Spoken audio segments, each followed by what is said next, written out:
பர்திமேயு சுவிசேஷ ஊழியங்கள் வழங்கும் நற்செய்தி நேரம். தேவ செய்தி பாஸ்டர் ஆர். அகஸ்டின்.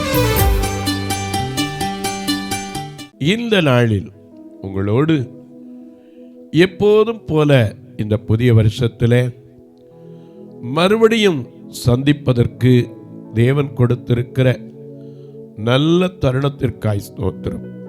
எத்தனையோ பேர் கடந்த வருஷத்தில் 31ஆம் தேதி வரைக்கும் நல்லா இருந்திருப்பாங்க, ஆனால் இன்றைக்கு இல்லாமல் இருக்கலாம். கர்த்தருடைய கிருபை, அவருடைய தயவு, இரக்கம், அது நம்மை மட்டும் ஜீவனை தந்து பாதுகாத்து தயவு பாராட்டி வருகிறதற்காய் ஆண்டவருக்கு நன்றி செலுத்துகிறேன்.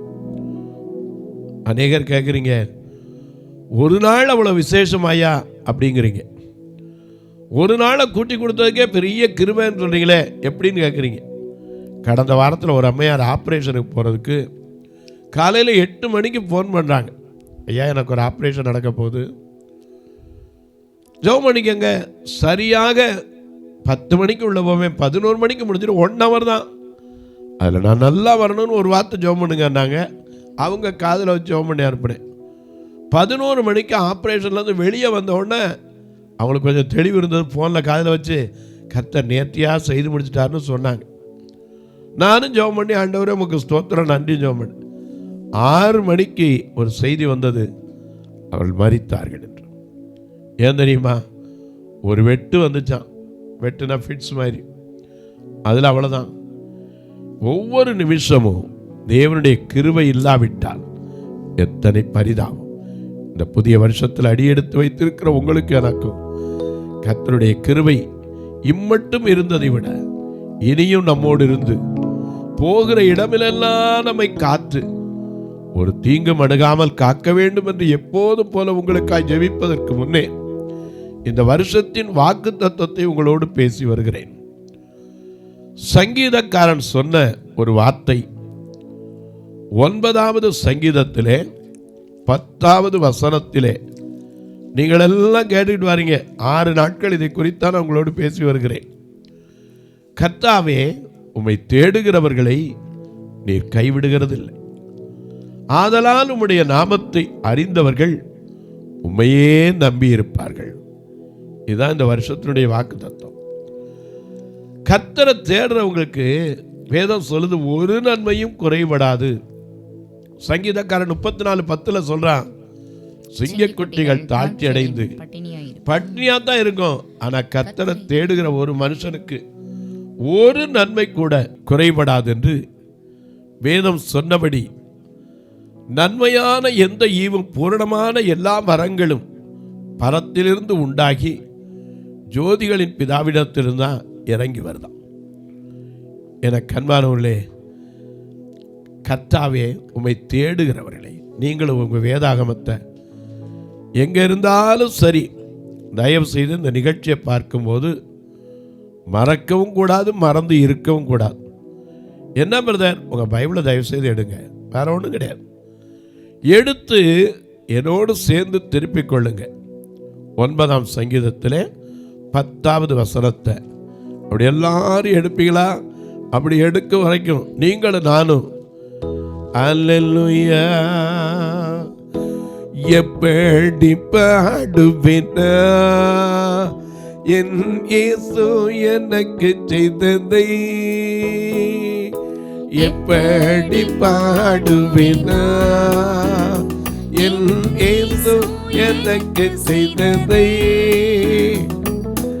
ஆயுள் முழுவதும் என் கர்த்தருக்க ஆத்தும ஆதாயம் செய்வி. ஆயுள் முழுவதும் என் கர்த்தருக்க ஆத்தும ஆதாயம் செய்வி.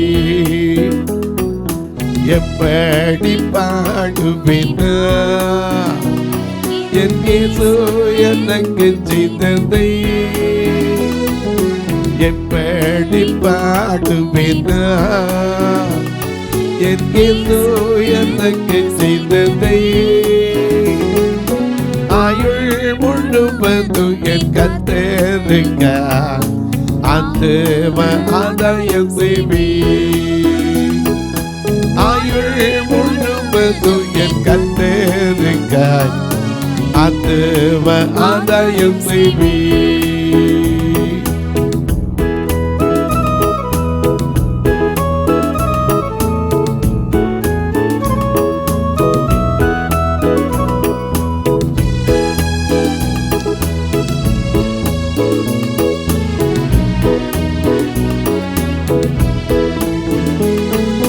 கடந்து வந்த பாதையில் கண்ணின் மணி போற்றாதே.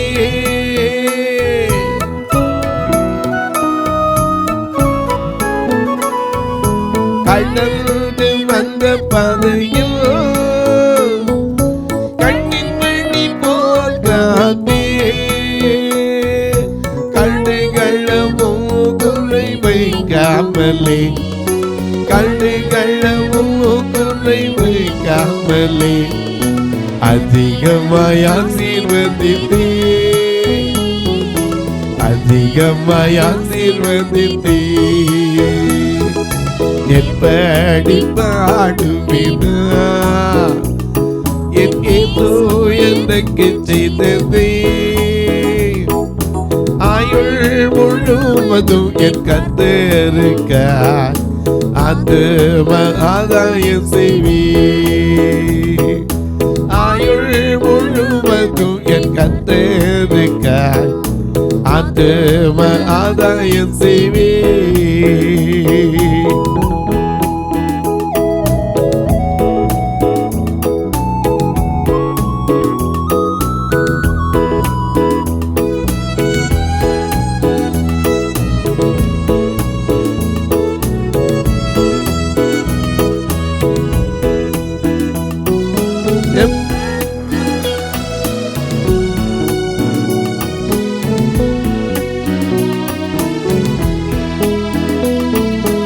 எப்பக்கம் நெருக்கப்பட்டோ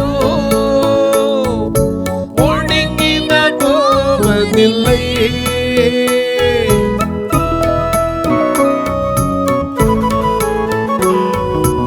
எப்பக்கம் நெருக்கப்பட்டோ ஒடுங்கி நான் போவதில்லை. அப்பனின் மார்பினில் சாய்ந்தெழுமே. அப்பனின் மார்பினில் சாய்ந்தெழுமே. எப்போதும் பாடிடுவே. எப்போதும் பாடிடுவே. எப்படி பாடுவேனா என் ஏதோ எனக்கு செய்ததே. எப்படி பாடுவேனா என் ஏதோ எனக்கு செய்ததே. ஆயுள் முழுவதும் என் கத்தருக்க ஆத்தும ஆதாயம் செய்வீர். ஆயுள் முழுவதும் என் கத்தருக்க ஆத்தும ஆதாயம் செய்வீர்.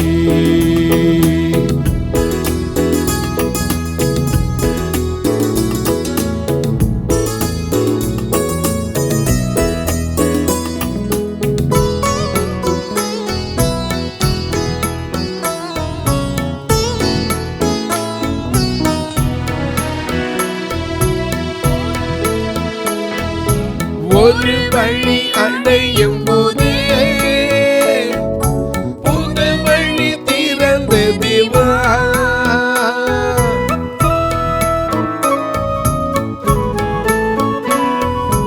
ஒரு வழி அடையும் போது புது வழி திறந்ததுவா.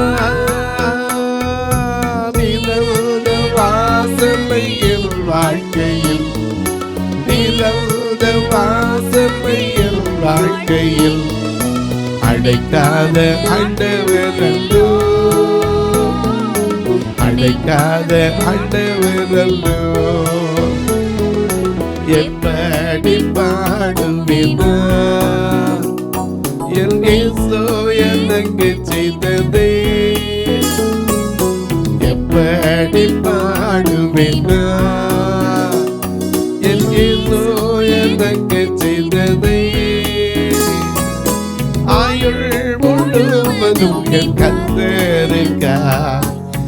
ஆத்தும ஆதாயம் செய்வீர். ஆயுள் முழுவதும் என் கர்த்தருக்கா ஆத்தும ஆதாயம் செய்வீர். எல்லாம் எடுத்திருப்பீங்க. சிலர் கேட்குங்க, எப்போ தேடினாலும் பதில் கொடுப்பாரா? எங்கேருந்து தேடினாலும் பதில் கொடுப்பாரா? கர்த்தராமே உண்மை தேடுகிறவர்களே நீ கைவிடுகிறது இல்லைங்க அப்படின்னு சொல்கிறீங்களே, எங்கேருந்து தேடினாலும் கொடுப்பாரா? நிச்சயமாக. படுத்த படுக்கையில் தாராளமாக. எசேக்கியா எப்போ தேடினார்? எசேக்கியா ராஜாவுக்கு திடீர்னு நோய் வந்துருச்சு. அது என்ன நோய்? பிளவைங்கிற நோய். ஏசாயா 38ஆம் அதிகாரத்தில் பார்க்கிறோம். அந்நாட்களில் எசேக்கியா நோய்வாய்ப்பட்டு மரணத்துக்கு ஏதுவாக இருந்தான். அவனுடைய சூழ்நிலையே என்னது? மரணம் நிச்சயிக்கப்பட்டாச்சு. இன்றைக்கி நமக்கு மட்டும் ஒரு காரியம் நாளைக்கு போயிடுவோம் தெரிஞ்சால் நிம்மதியாக இருப்போமா? அதனால தான் ஆண்டவர் அது மறைச்சி வச்சுருக்கார். சங்கீதக்காரன் கேட்குறாள் 39 நாளில், என் நாட்களின் அளவு நான் எவ்வளவாய் நிலையற்றவன் என்பதையும் என் நாட்களின் அளவு இவ்வளவு என்பதையும் எனக்கு தெரியும். அப்படி தெரிவித்தா நிம்மதி இருக்குமா? எசேக்கியா ராஜாவுக்கு தெரிவிச்சிட்டார். ஏன்னா நாட்களில் எசேக்கியா நோய்வாய்ப்பட்டு மரணத்துக்கு ஏதுவாய் இருந்தான், வியாதிப்பட்டு. அது மட்டும் இல்லை, அப்போ மேலேருந்து ஒரு வார்த்தை வருது. எங்கேருந்து? பரத்திலிருந்து ஜெயம் மட்டும் வராது, அழைப்பு வரும். எசேக்கியாவுக்கு வந்துச்சு. என்ன வந்துச்சு? அக்காலத்திலே அந்நாட்களிலே எசேக்கியா நோய்வாய்ப்பட்டு மரணத்துக்கு ஏதுவாய் இருந்தான். அவரே சாகிறதுக்கு டைம் வந்துருச்சு. அப்பொழுது ஆமோசின் குமாரனாகிய ஏசாயா என்னும் தீர்க்கதரிசி அவனிடத்தில் வந்து, அப்ப தீர்க்கதரிசி வராரு. என்ன சொல்ல வராரு? தீர்க்க தரிசனம் சில நேரம் நல்லது மட்டும்தான் வரும்னு நினச்சிடாதீங்க, எதுவும் வரலாம். தீர்க்கதரிசி அங்கேருந்து வராரு. ஆண்டவர் ஒரு அறிவிப்பு கொடுத்து அனுப்பியிருக்கார்.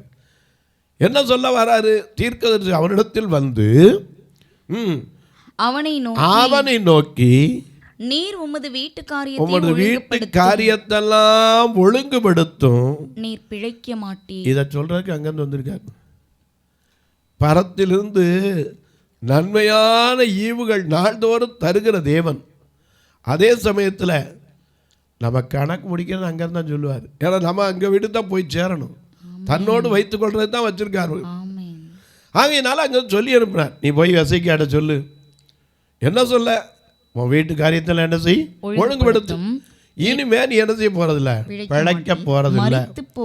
அது மட்டும் இல்லை, பிழைக்க போறதில்லைன்னு சொன்னா போதும் இன்னும் கொஞ்சம் அழுத்தமா மரித்து போவேன், கட்டாயம் அது சொன்னது யாரு? கர்த்தர் சொல்லுகிறார். ஆண்டவர் சொன்னா நடக்குமா நடக்காதா? ஏன்னா நம்ம சொல்றோம் அவர் சொல்ல ஆகும், கட்டளையிட நிற்கும். அப்ப இது மட்டும் நடக்காதா? எசேக்கியாவுக்கு தெரியும்.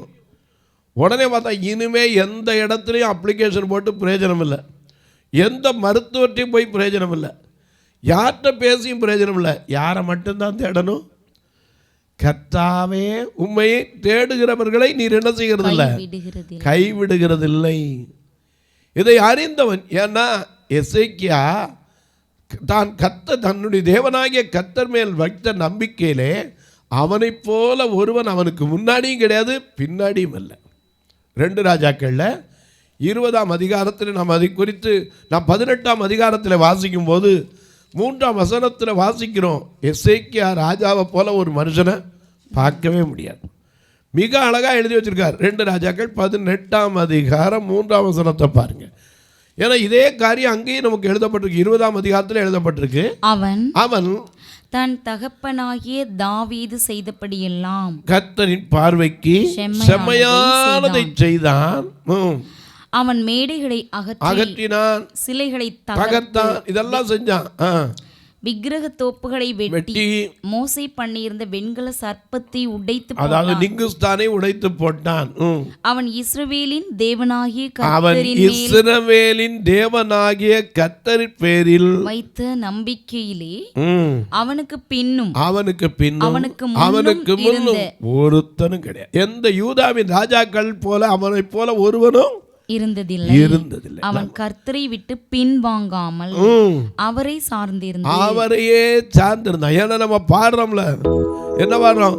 தேவனை சார்ந்து வாழ்கின்ற எனக்கு எல்லும் பதிலுண்டு. தேவனை சார்ந்து வாழ்கின்ற எனக்கு எல்லும் பதிலுண்டு. என்னோடு இருந்து விடுதலை கொடுத்து எல்லை உயர்த்துவார். என்னோடு இருந்து விடுதலை கொடுத்து எல்லை உயர்த்துவார். அல்லேலூயா ஆனந்தமே, அல்லேலூயா ஆனந்தமே, அல்லேலூயா ஆனந்தமே, அல்லேலூயா ஆனந்தமே. துதிப்பேன் துதிப்பேன் துதித்துக் கொண்டே இருப்பேன். துதிப்பேன் துதிப்பேன் துதித்துக் கொண்டே இருப்பேன். என்றும் ஆனந்தம் என் இயேசு தருகிறார். என்றும் ஆனந்தம் என் இயேசு தருகிறார். துதிப்பேன் துதிப்பேன் துதித்துக் கொண்டே இருப்பேன். துதிப்பேன் துதிப்பேன் துதித்துக் கொண்டே இருப்பேன். இவனுக்கு தெரியும் தன் தேவனாகிய கர்த்தரின் பேரில் அவன் வைத்த நம்பிக்கை போல அவனுக்கு முன்னாடியும் ஒரு ராஜா இல்லை, பின்னாடியும் ஒரு ராஜா இல்லை. அது மட்டும் அவன் கர்த்தரை விட்டு பின்வாங்காமல் அவரை சார்ந்திருந்து கர்த்தர் மோசேக்கு கற்பித்த அவருடைய கற்பனைகளை கை கொண்டு நடந்தான். அது மட்டுமல்ல, கற்பனைகளை கை கொண்டு நடக்கிறவன். அதே 5ஆம் வசனத்துல வாசிக்கிறோம். அதே ஆகையால் கர்த்தர் அவனோடு இருந்தான். நம்மோடு இருந்தா நமக்கு என்ன பயம்? அதனாலதான் நம்ம பாடுறோம், எல்லாத்துக்கும் பாட்டு வச்சிருக்கோம். ஏசு என்னோடு இருப்பதை நினைச்சிட்டா என் உள்ளம் தொள்ளுதம்மா, நன்றி என்று சொல்லுதம்மா. ஏசு என்னோடு இருப்பதை நினைச்சிட்டா என் உள்ளம் தொள்ளுதம்மா, நன்றி என்று சொல்லுதம்மா.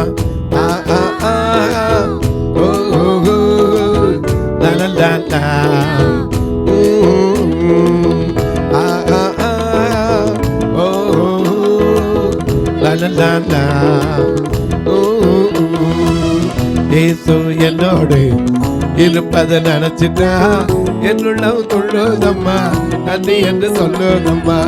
என்னுள்ளம் துள்ளுதம்மா, நன்றி என்று சொல்லுதம்மா.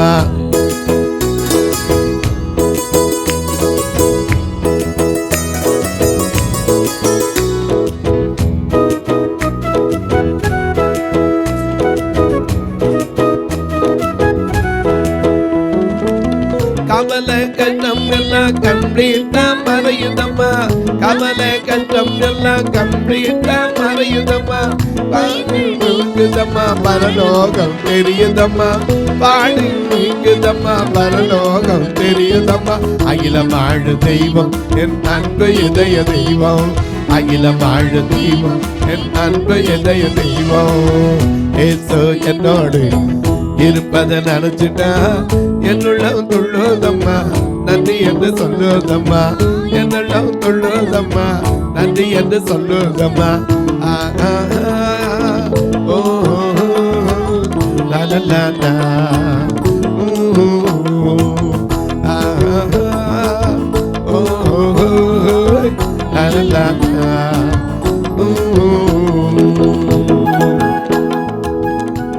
ஹல்லேலூயா. எனக்கு அன்பானே, ஒரு மனுஷனோட ஆண்டவர் இருந்தார்.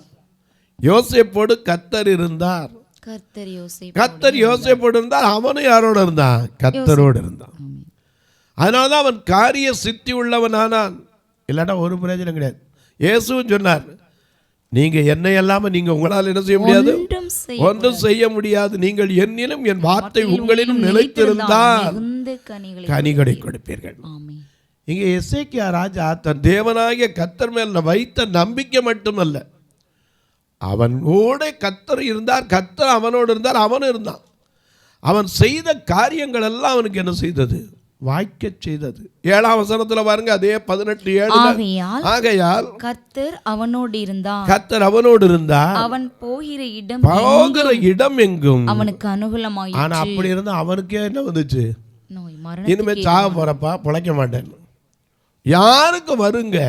எந்த சூழ்நிலையில் கர்த்தரை தேடி பாருங்க, அவர் நமக்கு உதவி செய்ய காத்திருக்கிறார். ஏன்னா நமக்கு ஒத்தாசை எங்கிருந்து மட்டும்தான் வரும். நம்ம சங்கீதக்காரன் சொன்னானே, உதவி வரும் எங்க நோக்கி பார்க்கணும்? கண்மலையை நோக்கி பார்க்கணும். நீங்கள் தோண்டி எடுக்கப்பட்ட குழியின் துறவையும் வெட்டி எடுக்கப்பட்ட கண்மலையையும் நோக்கி பாருங்கள். ஏன்னா ஆபிரகாமுக்கே சொன்ன, ஆபிரகாம் ஒருவனா இருந்து அவனை அழைத்து நான் ஆசீர்வதிக்கலையா, உங்களே ஆசீர்வதிப்பை கைவிட மாட்டேன். இன்னைக்கு அநேக நேரங்களில் நம்ம ரொம்ப சூழ்நிலை வந்துட்டா ஆண்டவரை விட்டுருவோம். எசேக்கியாவுக்கு சாக போறேன்னு தெரிஞ்சது மட்டும் இல்லை, மேலேருந்து அறிவிப்பு வந்துருச்சு. இனிமேல் கர்த்தரை தேடி என்ன பிரயோஜனம்? விட்டானா?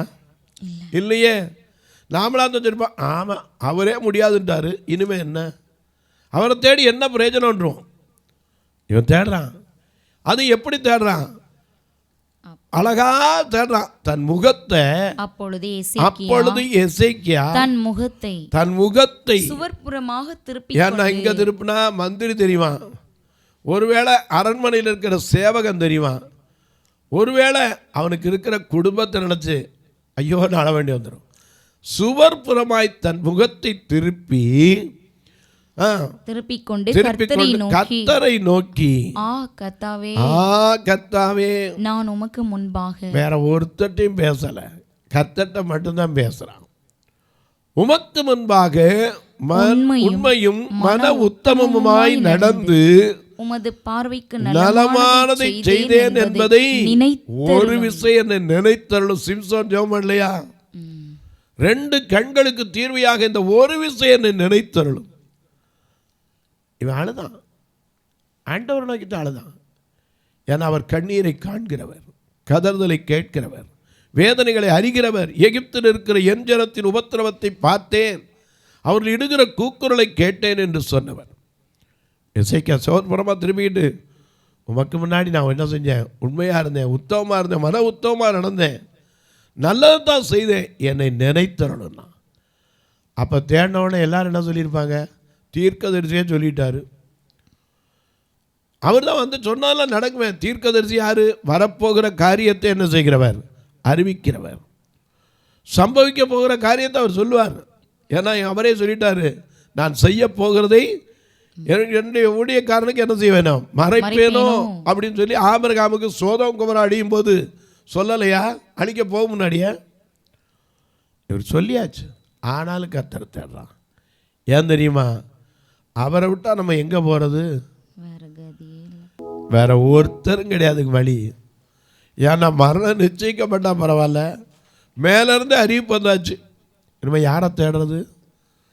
அவள் கர்த்தரை தேடினான். உடனே அங்கேருந்து பதில் வருது. என்ன பதில் வருது தெரியுமா? நீங்கள் வாக்குத்தத்தமாக கூட எடுத்திருப்பீங்க. உன் கண்ணீரை கண்டேன், உன் விண்ணப்பத்தை கேட்டேன். அவ்வளவுதான். இன்னைக்கு எந்த சூழ்நிலையில் இருந்தாலும் சரி அவரை தேடி பாருங்க. தேடினால் அவர் தென்படுவார். தேடுகிறவர்களுக்கு அவர் நிச்சயம் பதில் கொடுப்பார். தொலைக்காட்சியில் பார்க்கிற என் அன்பு மக்களே, இந்த நிகழ்ச்சியை நாள்தோறும் பார்க்குறீங்க, கேட்குறீங்க, ரொம்ப பரவசம் அடைகிறீங்க. சிலர்லாம் அப்படியே ஆறுதலாக இருக்கீங்க.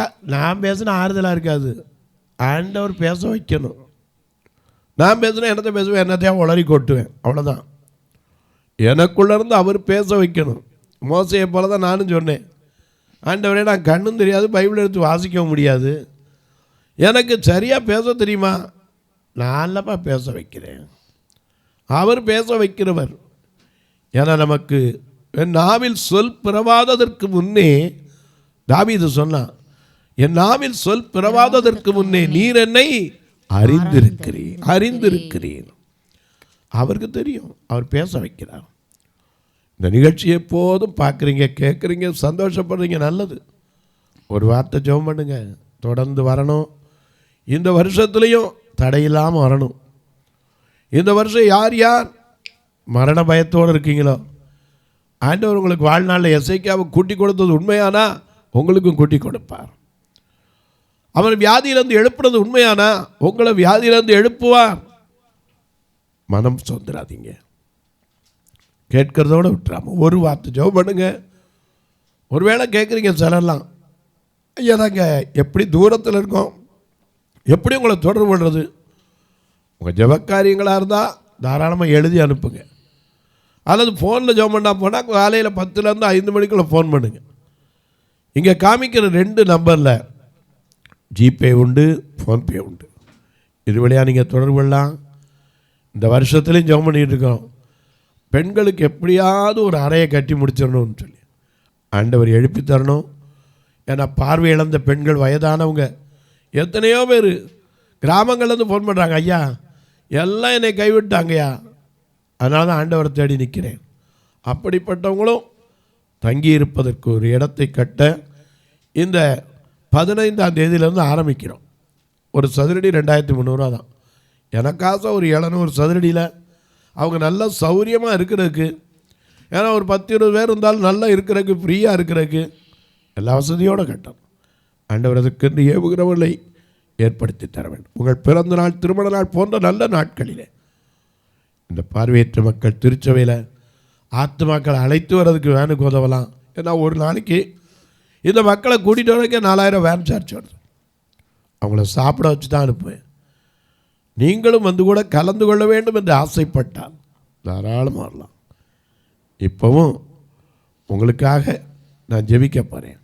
அன்பின் பரலோக பிதாவே, ஆசீர்வதிக்கப்பட்ட இந்த நல்ல நாளிலே, இந்த வருடத்தில் யார் யாரெல்லாம் உம்மை தேடுகிறார்களோ, எந்த நிலையிலிருந்து உம்மை தேடினாலும் பதில் கொடுக்கிற தெய்வம் என்பதை ஒவ்வொருவருக்கும் உறுதிப்படுத்தும். இந்த ஊழியத்தை தாங்குகிற, ஜெபிக்கிற, கொடுக்கிற எல்லா மக்களையும் ஆசீர்வதி. இன்றைக்கு பிறந்த நாள், திருமண நாளை நினைவு கூறுகிற மக்களுக்காய் ஜெபிக்கிறேன். ஐயா, இந்த நிமிஷத்தில் கூட தங்களுக்கு அன்பான இழந்து கண்ணீரோடு இருக்கிற மக்களுக்காய் ஜெபிக்கிறேன். இந்த நொடிப்பொழுதில் ஐயோ எனக்கு இருக்கிற நோய்க்கு நான் எப்படி வைத்தியம் பார்ப்பேன், எனக்கு ஒருவரும் இல்லையே என்று அங்கலாய்க்கிற மக்களுக்காய் ஜெபிக்கிறேன். ஒவ்வொருவருடைய கண்ணீரை துடைத்தாலும் கவலைகளை மாற்றும். வானத்திற்கும் பூமிக்கும் சகல அதிகாரம் கொண்ட இயேசு கிறிஸ்துவின் ஈடு இணையற்ற வல்லமையுள்ள நாமத்தில் ஜெபிக்கிறேன் நல்ல பிதாவே, ஆமென். சபை ஆராதனை ஞாயிறு காலை 10 மணி முதல் 12 மணி வரை. இடம் பர்திமேயு சுவிசேஷ ஆலயம், அன்னை சத்யா நகர், இளமனூர் அஞ்சல், சக்கிமங்கலம் வழி, மதுரை மாவட்டம்.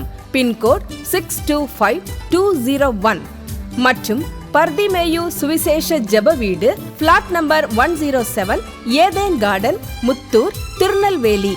பின்கோட் 627011. சிறப்பு உபவாச கூட்டம் ஒவ்வொரு மாதமும் 2வது சனிக்கிழமை காலை 10 மணி முதல் 1 மணி வரை நாகர்கோவில் YMCA ஹாலில் வைத்து நடைபெறுகிறது. மற்றும் ஒவ்வொரு மாதமும் 4வது சனிக்கிழமை காலை 10 மணி முதல் 1 மணி வரை திருநெல்வேலி புதிய பேருந்து நிலையம் அருகில் உள்ள கிரேஸ் ஹாலில் வைத்து நடைபெறுகிறது. எங்கள் எல்லா ஆராதனைகளிலும் கலந்து கொண்டு தேவனை மகிமைப்படுத்த அன்பாய் அழைக்கிறோம். உங்கள் உதாரத்துவமான காணிக்கைகளினால் இவ்வூழியத்தை தாங்க விரும்பினால் R. Augustine, account number 5021364331, IFSC code IDIB 000B066, Indian bank, BP Kulam, Madurai. GPay number 98421819117, BGM ministries மற்றும் 9442559772, பிளைண்ட் மினிஸ்ட்ரீஸ் அகஸ்டின். உங்கள் தொடர்புக்கு பாஸ்டர் R. அகஸ்டின், பர்திமேயு சுவிசேஷ ஊழியங்கள், நாகமலை, புதுக்கோட்டை, மதுரை 625019. தொலைபேசி எண்கள் 9842181917 மற்றும் 9442559772. கர்த்தர் தாமே உங்களை ஆசீர்வதிப்பாராக.